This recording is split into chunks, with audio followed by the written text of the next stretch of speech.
Magandang araw po sa inyong lahat, sa lahat po ng nakaantabay sa atin, sa mga nanonood, nakikinig sa kanya-kanyang bahay o saan man po kayo naroroon. Si Teacher Angko po ng Perpetual Help National High School, bumabati po sa inyo ng isang magandang araw. Maski na po medyo makulimlim po ang araw natin sa ngayon, pananaka na kay umuulan, magandang araw pa rin po sa inyong lahat. At bago po tayo magsimula, tayo po muna ay magdasal, manalangin po tayo sa pagpapasalamat para po sa mga biyayang ating nakakamtan sa araw-araw, sa bagong buhay, sa bagong pag-asa na ibinibigay sa atin ng ating Diyos. At pagdasal din po natin yung mga kababayan po natin sa gitna at hilagang Luzon na sa kasalukuyan po ay sila po ay dinadaanan ng bagyong Opel. Pipito po pala, bagyong Pipito. Pagdasal po natin sila at sana po ay nasa mabuti silang kalagayan. Sa ngayon po, sa atin pong pagtatalakay, sa pagpapatuloy po ng ating talakayan, pero bago po natin to simulan ay mahigpit ipinapaalala po sa lahat ng mga mag-aaral na may nakikita po tayong medyo mga bagay-bagay na medyo po hindi nakakatulong, katulad po nitong karaniwang problema po ng mga guro sa ngayon. Yun pong lahat po ng isinasubmit po ninyong mga answer sheets ay kailangan po lagyan po ninyo ng pangalan, year-end section, saka po kung anong subject. Kasi po, marami po kami nai-encounter na walang pangalan, nahihirapan po kami, kaya po kami nakikiusap na lagyan po ninyo ng pangalan, year-end section, at kung ano pong subject yan. Para po madali po nating matuntun, saka po yung pag-record po namin dito po sa class record ay madali po kasi po may pangalan. Kasi po wala po kaming pagkakataon na ma-check kung kanino to, walang pangalan. Wala na po tayo sa classroom. So pakiusap po, lagyan po ninyo ng pangalan. Paulit-ulit pong pakiusap. Lagyan ng pangalan, year-end section, saka po kung ano pong subject. Kasi katulad nito, mayroon po akong mga chine-check. Ang dami. Yung itong isa nakasama dito, Pilipino. Mayroong 2 mathematics. Kung buti po yung mga nasama, may pangalan at may subject. Kaya madali pong maihahatid doon sa mga kasama niya. Paano po yung wala? Katulad nito, ang dami pong wala. So pag wala pong pangalan, masisiro po kayo sa tala sa aming record. Kasi wala po kaming pagkakataon na ma-check po iyan kung kanino. So pakiusap po, sana po ay maintindihan po ninyo. Okay po, so marami pong salamat. So ang topic po natin ngayon sa edukasyon sa pagpapakatao grade 9 ay ang pangatlong linggo, kabutihang panglahat at pagsasabuhay ng moral na pagpapahalaga. So kabutihang panglahat, saka po moral na pagpapahalaga.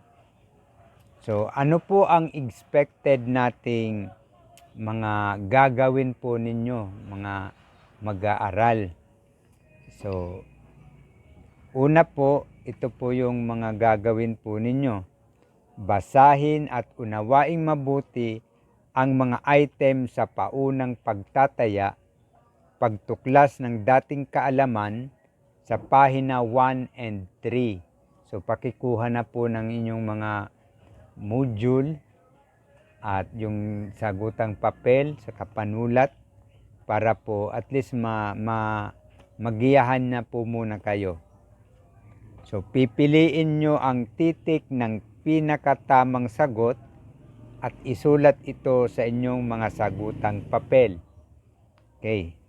Sunod, basahin at unawaing mabuti ang Ma'am Edie's vlog tungkol sa kabutihang panglahat na matatagpuan sa link nandiyan po sa inyong module. Kung meron po kayong access sa internet. Kung nanonood po kayo, meron po kayong access sa internet. Okay po.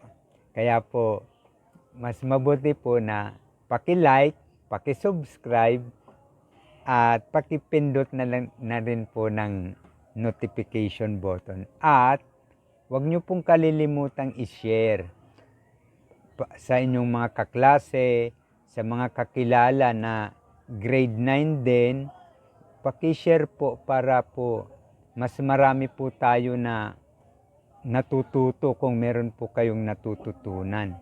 So, siyempre po ako po, dalangin ko po na maski konti meron po akong ma-share sa inyo na mga ideya, kaisipan, konsepto. Sana po makatulong din po ako sa inyo. Okay po. Nandyan po yan sa pahina 3 and 4. Okay po. Sunod, basahin at unawain ang teksto tungkol sa kabutihang panglahat. So nandiyan po yan sa module natin sa pahina 4 to 6. Kung maikli lang naman po yan, kasunod lang po ng vlog ni Ma'am Edie. Okay po. At pang-apat na gawain po ninyo ay sagutin ng buong husay ang mga sumusunod na gawain. Isusulat po ninyo ito sa inyong mga sagutang papel.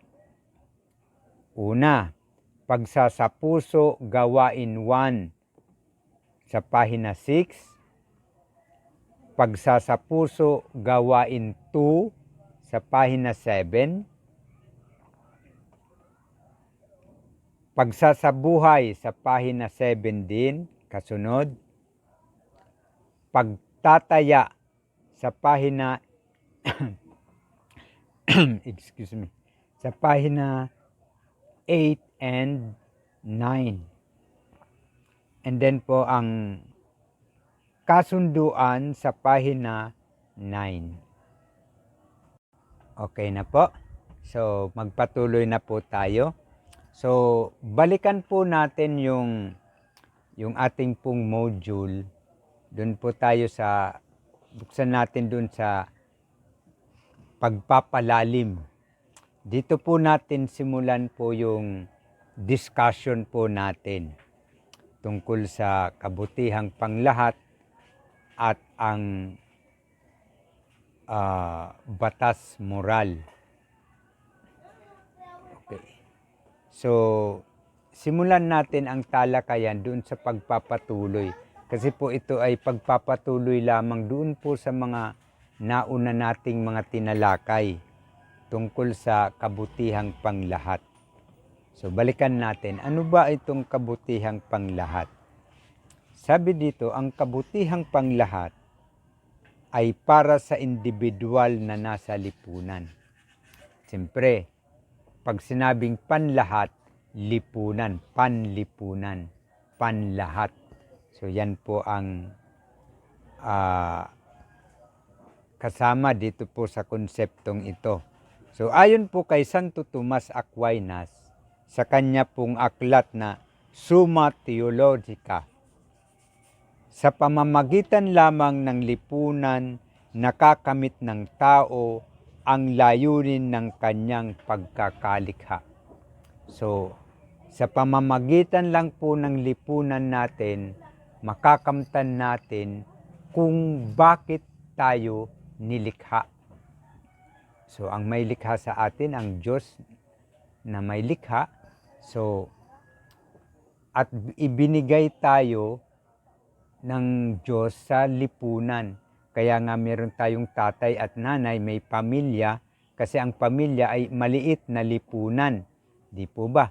Maliit na lipunan. So ito po yung, dito po tayo sisibol sa maliit na lipunan na ito.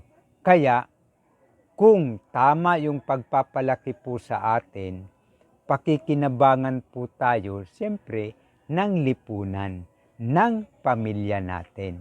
So, yan po ang isa sa tunguhin ng bawat individual. So, malaki po ang nagagawa ng lipunan sa paghubog ng ating pagkatao. Mayroon itong impluwensya sa paraan na ng iyong pag-iisip at pagkilos. So, kung saan ka pinalaki, anong lipunan, anong komunidad ka nabibilang, ito ay mayroong malaking bahagi sa klase ng pag-iisip at mga pagkilos meron ang isang tao. Kasi po, halimbawa, yung bata ay lumaki sa probinsya. Iba po ang klase ng kanyang pag-iisip at pagkilos sa mga batang lumaki sa syudad o sa mga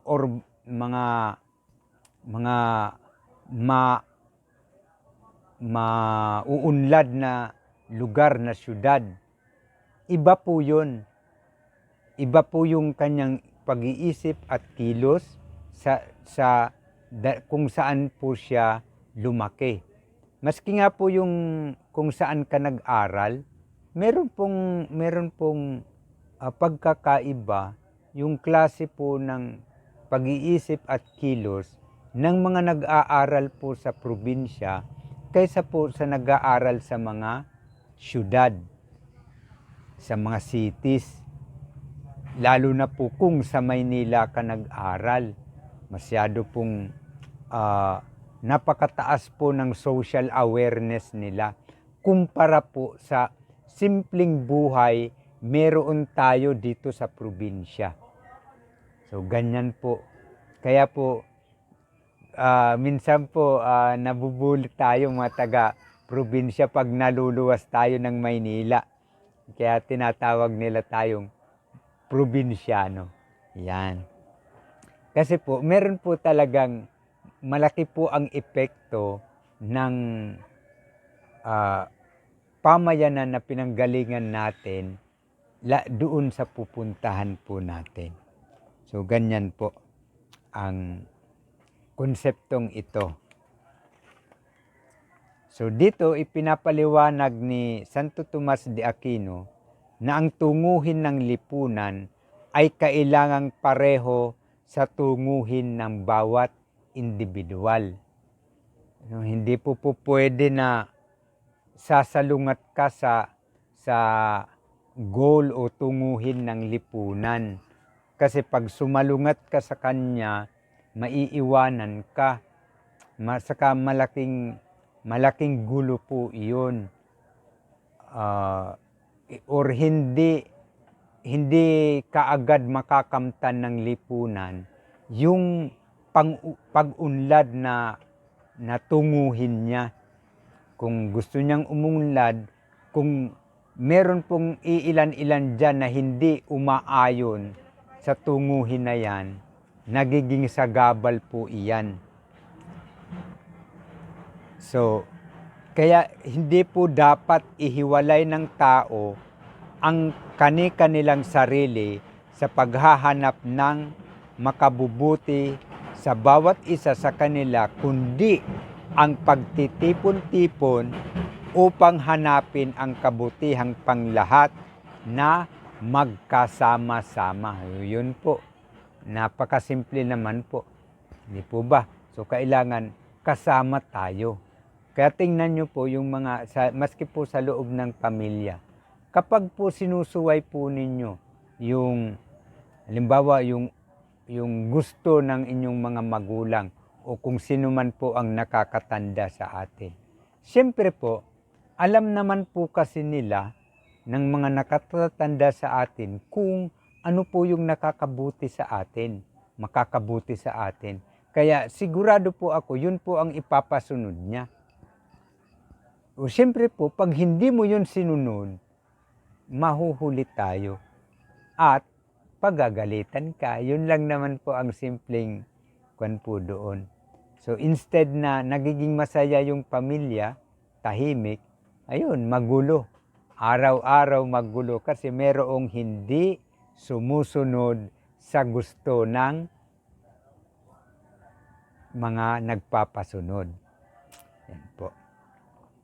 So, sabi po ni John Rawis, ang kabutihang panglahat ay ang pangkalahatang kondisyon pantay na ibinabahagi para sa pakinabangan ng lahat ng kasapi ng isang lipunan. Yan po, kailangan po pantay-pantay ang pagbabahagi ng lahat ng resources ng lipunan. Yan po para po sa ikabubuti ng lahat. Kasi po tingnan ninyo, maski po example na lang po natin doon para madali po nating maintindihan sa maliit na lipunan na lang po muna. Kapag may paborito ka, halimbawa kami mga matatanda, meron paborito kami. Yun lang parati ang nabibigyan ng pansin, nabibigyan ng kung ano yung gusto niya. Magagalit po yung isa. Buti kung isang anak lang. Paano kung nagkakatatlo yan, 4? Siyempre magagalit po yun. Sabi, si ate na lang parating binibigyan, si bunso na lang parating binibigyan. Magagalit, magtatampo. Siyempre ngulo ang mangyayari. Mag-aaway-away po yun. So, yan po ang ibig sabihin nito. Ganun din, maski po sa bansa natin, sa malawakang konsepto, tingnan nyo po, yung pagbahagi na lang po ng relief, yung mga ayuda na ibinahagi sa atin ngayong panahon ng pandemya. Marami po ang umangal. Bakit? Kasi marami ang hindi nabigyan or hindi lahat nabigyan. Siyempre magkakagulo. Maraming hinanakit ang maririnig mo. Magulo. Mag-aaway-away. Sasabihin namumulit ikaw. Kasi hindi lahat nabigyan. Pero kung lahat, everybody is happy. Di po ba? Kung nabigyan tayo, maski na po yan sardinas lang, masaya pa kasi sa pakiramdam na sa gitna ng yung pangangailangan, mayroong tumulong sa'yo. Kunti man yan o marami, masaya po yan sa pakiramdam. So, batay sa mga konseptong ito, ang kabutihang panglahat ay tumutukoy sa kabutihang naaayon sa moralidad ng tao o sa likas na batas moral.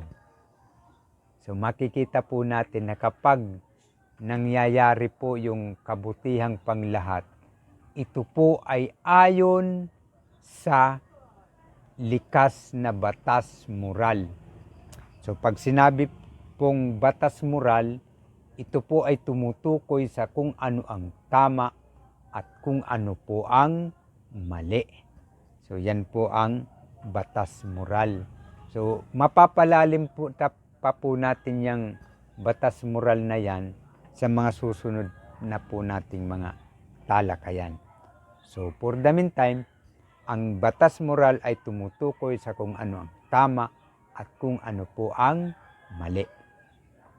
So ano naman po ang mga hadlang sa pagkamit na kabutihang panglahat? Kasi kung walang hadlang, maganda po ang tunguhin ng kabutihang panglahat. So, ano ang mga nagiging sagabal? Una, kung ang nakikinabang lamang sa benepisyong hatid ng kabutihang panglahat ay iisa lamang. Or yung nakikinabang lamang ang nabibigyan ng pansin. Ano po ang ibig sabihin nito?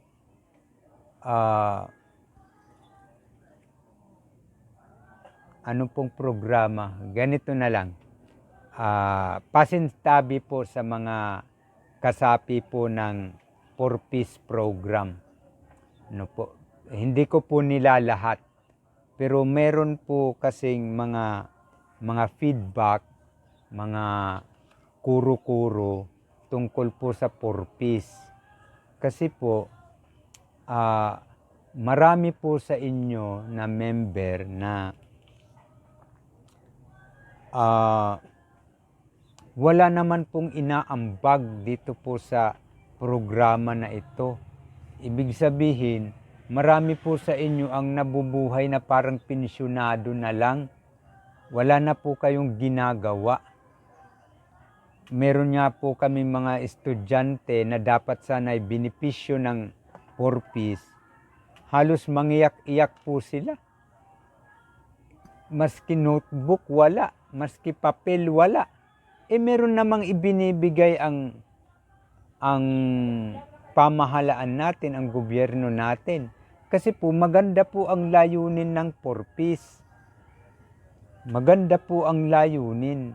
Pero bakit po nagiging negatibo po ang dating sa atin? Maski nga po ako, minsan negatibo na po ako dahil kasama po ako sa nagbibigay kasi po nagbubuwis po kami. Buwan-buwan kinakaltas po yung buwis namin. Kinakaltas po yan ng pamahalaan. Parte po ng buwis na yan, ibinibigay po sa mga benepisyaryo ng 4-piece. Pagkatapos makikita natin sa TV, nagsusugal, umiinom ng alak, kung saan-saan na napupunta yung dapat sana ay para sa mga mag-aaral. Pero ang nakikinabang yung mga kung sino-sino na lang, isinusugal pa. Yung iba nga naguhulog na ng motor. Hindi naman yun para doon. O yung iba isinasangla na po yung card ng 4-piece. Nakasangla, ipinapangutang na. Paano na po yung mga bata na umaasa po doon? Kawawa naman po sila. So yan po yung ibig sabihin po nito. Pasintabi po, hindi ko po kayo nilalahat. Meron po naman po mga, ito pa po, maalala ko noon. Meron po akong katulong. Kasi po meron pa akong maliit na anak, yung bunso. Nakakuha po ako ng katulong na para bantay-bantayan, alagaan po yung bunso habang kami po ay nagtatrabaho. Tapos po, naging member po siya ng 4-piece. Sabi ko, mabuti naman at naging member ka ng 4-piece. So at least, madadagdagan yung pera mo. Medyo makakaluwag-luwag ka ng konti. Bukod dito sa magiging sahod mo dito sa pagiging katulong ng anak ko, nung yaya. Mantakin mo, after several weeks, umayaw na. Hindi na po daw siya magkakatulong. Sabi ko, sayang naman. Kasi ang objective sana, isa sa obheto sana ng 4-piece na yan is para madagdagan yung income mo. Kung titigil ka na dahil member ka na ng 4-piece, kukulangin ka rin, pareho ang mangyayari. Wala, hindi nakinig. Dahil purpose na, ayaw nang pumasok ng trabaho. Iniwan na yung dati nilang mga trabaho. Ayun, umasa na lang lahat sa purpose. Kaya po palpak yung program dahil po dun sa mga kasama po ninyong ganyan. Inasa na lang lahat. Sana po kung dati po kayong merong pinagkakakitaan, maski na yan po konti lang, huwag nyo pong ititigil para merong dagdag. Yun po ang objectives niyan. So, pangalawa, yun po yung unang hadlang. Yung meron lang nakikinabang. Pangalawa, individualismo o paggawa ng tao ng kanyang personal na naisin. So, kaya po hindi po humuunlad ang lipunan natin dahil po may mga tao po na ayaw makisama. Gusto parati lang siyang, kung anong nais niya, yun lang. Ayaw makisama. May rabos, ayaw namang tumulong. O yung brigada eskwela, nung nakaraang mga buwan, pumupunta sa school, sabi magbibrigada, pagka sulat sa attendance, nawawala. Sabi ko, kahit man lang magwalis. Tulong. Bakit ayaw? Yun po yung isang malaking problema natin. Marami po tayong kababayan, marami po tayong na ayaw tumulong, ayaw makisama. Kung ano lang ang gusto, yun lang ang gusto. Kayo, mga estudyante, nung mga nakaraang araw, marami sa atin na mga estudyante na,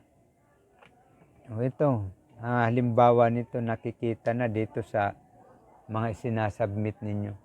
Yung mga ayaw pasakop, hanggang ngayon, ito nakontento na kayo.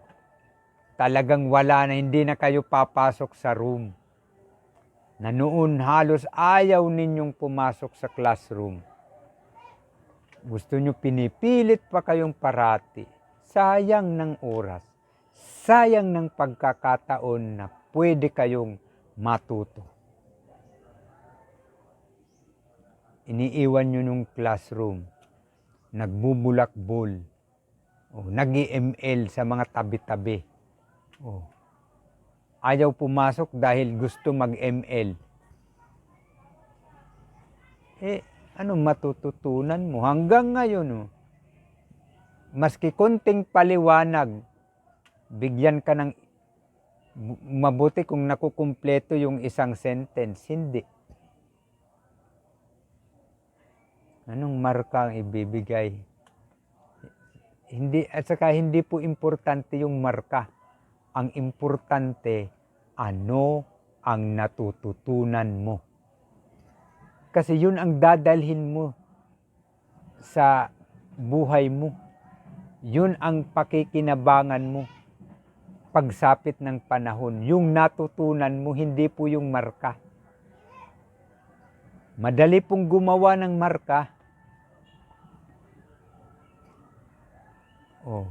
Madaling gumawa ng marka. Ang problema, may natutunan ka ba? So, hindi po nakakatulong ang iniisip mo yung sarili mo lang. Individualismo. Yung personal mong gusto. Hindi po yan. Dapat po kasama tayo ng lipunan. Makiayon tayo sa tunguhin ng lipunan.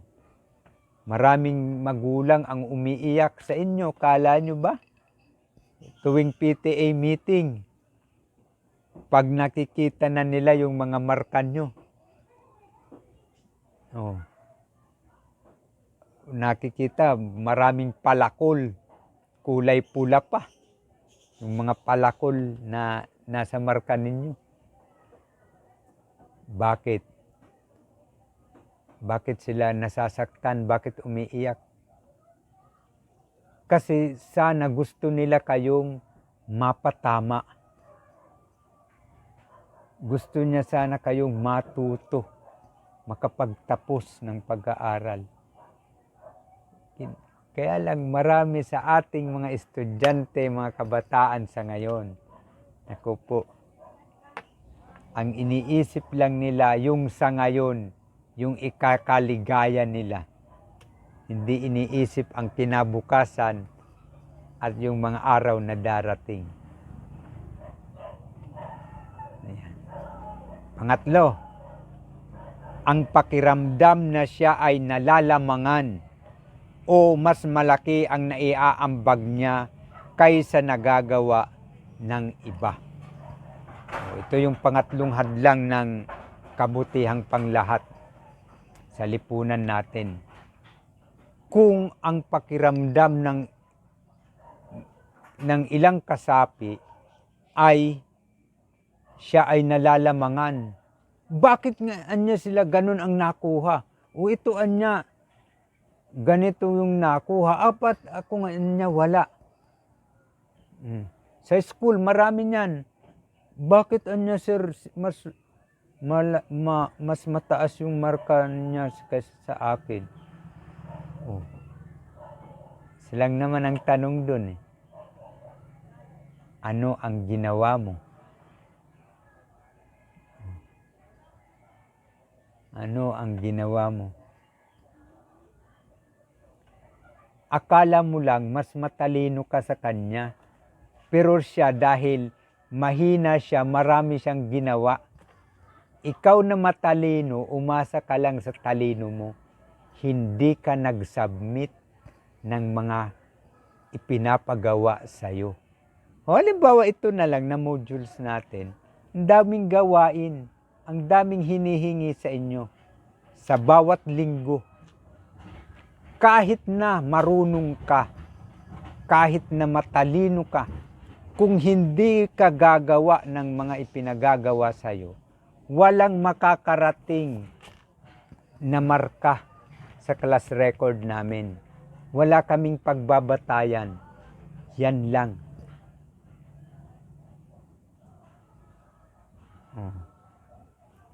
Yan lang. Kaya kahit na matalino ka, kung wala kang output, wala kang marka. Isa yan sa mga nakakahadlang sa atin kapag ang pakiramdam mo nalalamangan ka. O kaya, yung opposite, yung pakiramdam mo na ikaw ang maraming naibibigay. Sa bahay parati yan. Yung utos ng magulang. O bili ka, ako na naman. Ba't ba pag may utos ako parating nakikita? Ba't si ate hindi inuutusan? Ba't kapag si ate naman ang inutusan, ibabalik na naman sa'yo? Ikaw na naman. O, dahil dito, sa pakiramdam na ito, na akala mo parating ikaw,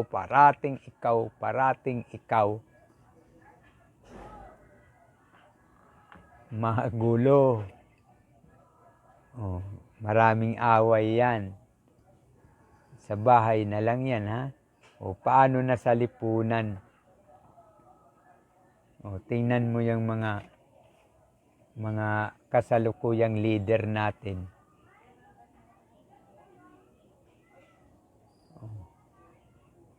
Nagpagawa ng tulay, siya daw nagpagawa.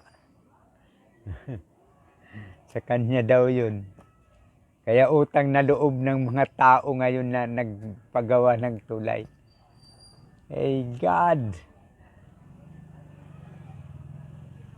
Kaya tuwing eleksyon, parating sinasabi yun nila.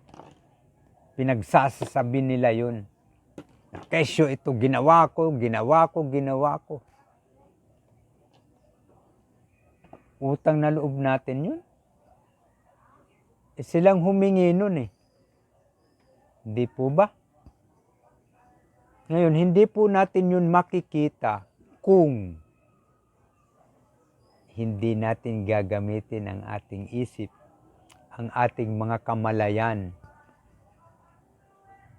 Sabi ko nga, hindi natin tatamasahin ang karapatan natin kung tayo ay lalaking mangmang, hindi marunong. Utang na loob natin yun sa kanila? Hindi po.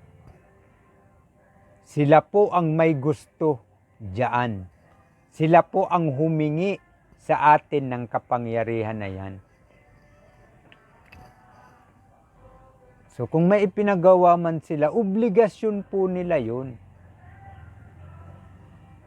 Kaya nga po sila nandyan. Hindi po yan sa kanila.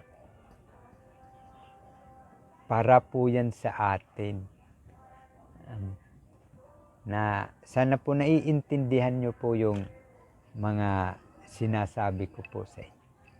Kasi po napakahirap pong magsalita ng mga ganyan dito. Marami po tayo niyang magiging kaaway.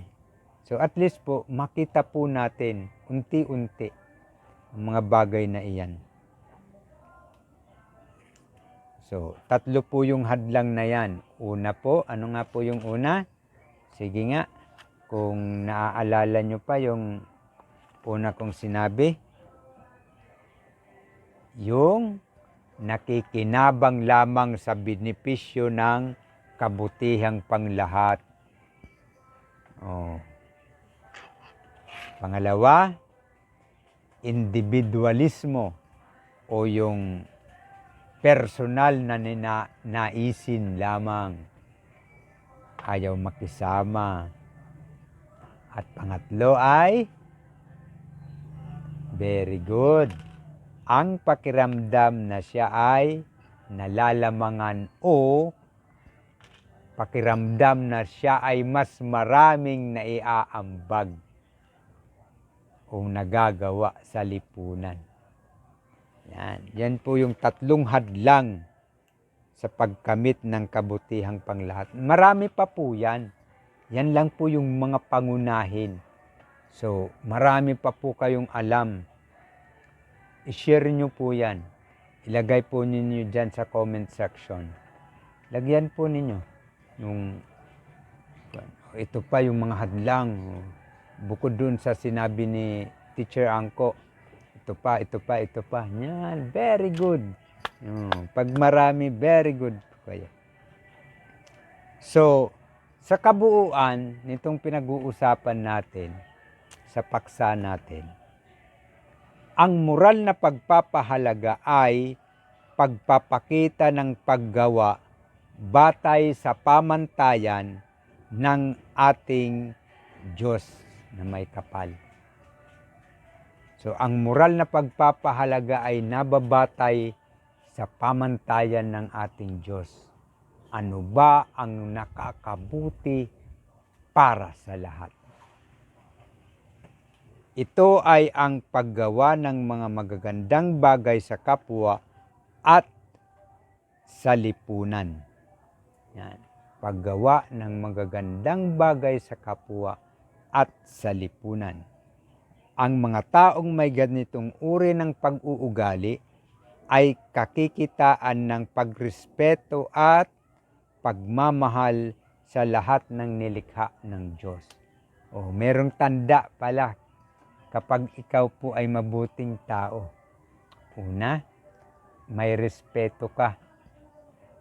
May pagmamahal sa lahat ng nilikha ng Diyos. May respeto ka sa tao, may pagmamahal ka sa tao. So kung nagmamahal ka, kapag ikaw ay nagbigay, hindi mo kailangang ipagsasabihan. Sasabihin mo, wala kang utang na loob. Hindi po yun.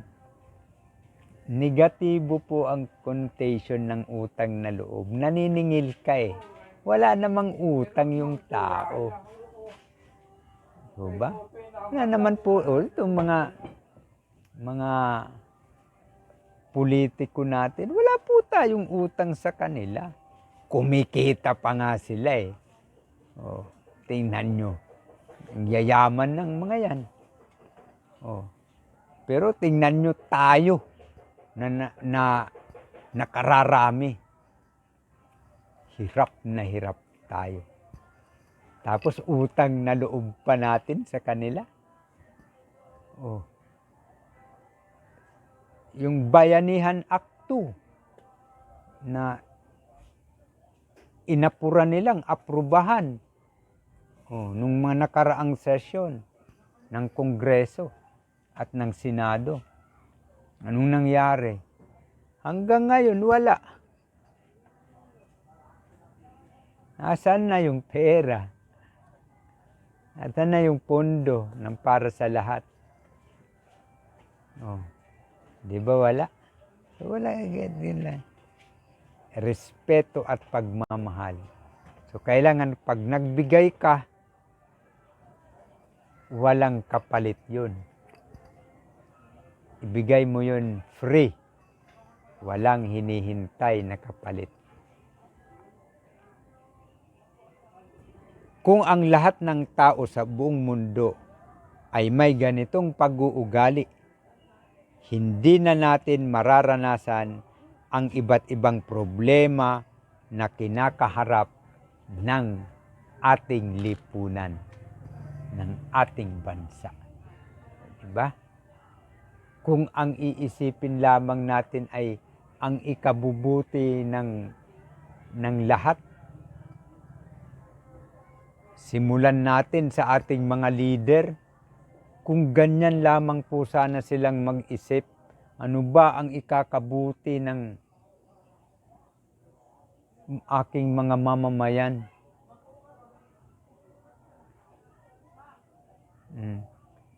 Kung sana isipin na, ano ba itong mga protocols na ito ngayon ng pandemic na ipinapatupad?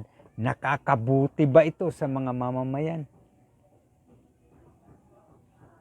Ito bang mga tao na ibiniligay natin sa pwesto? Nakakatulong ba ito para sa ikakabuti ng lahat?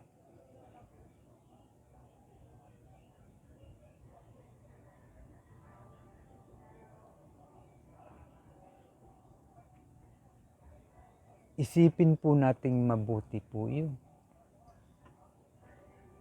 Ang mga programa bang ipinapatupad nila sa sistema ng lipunan natin, nakakatulong ba para sa kabutihang panglahat? O baka sila lang ang masaya?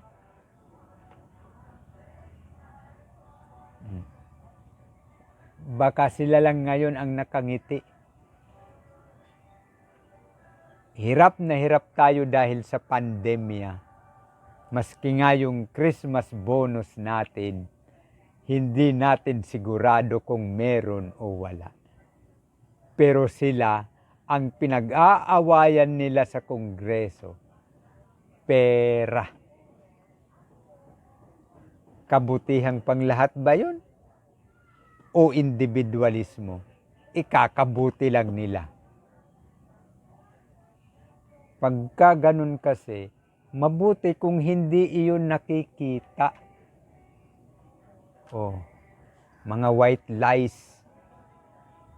Hindi po lahat ng Pilipino mangmang.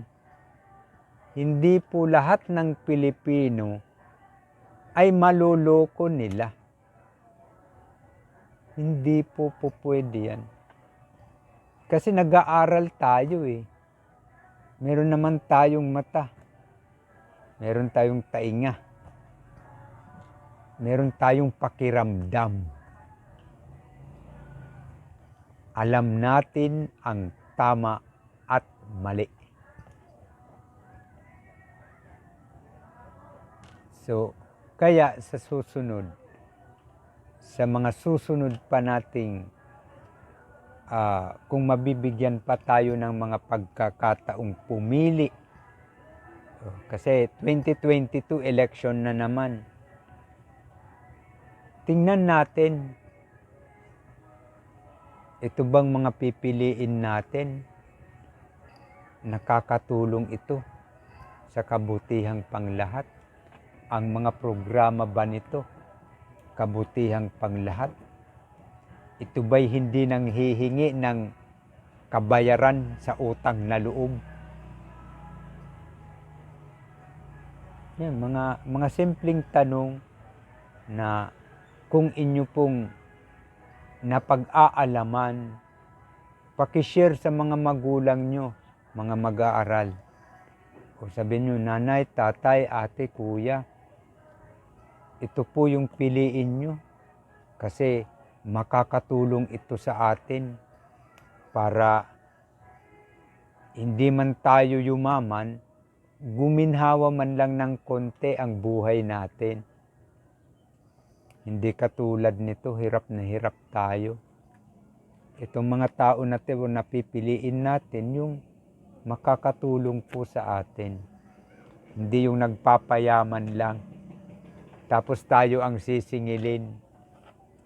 Ang masama pa niyan, ipinangutang tayo sa iba, sa ibang bansa,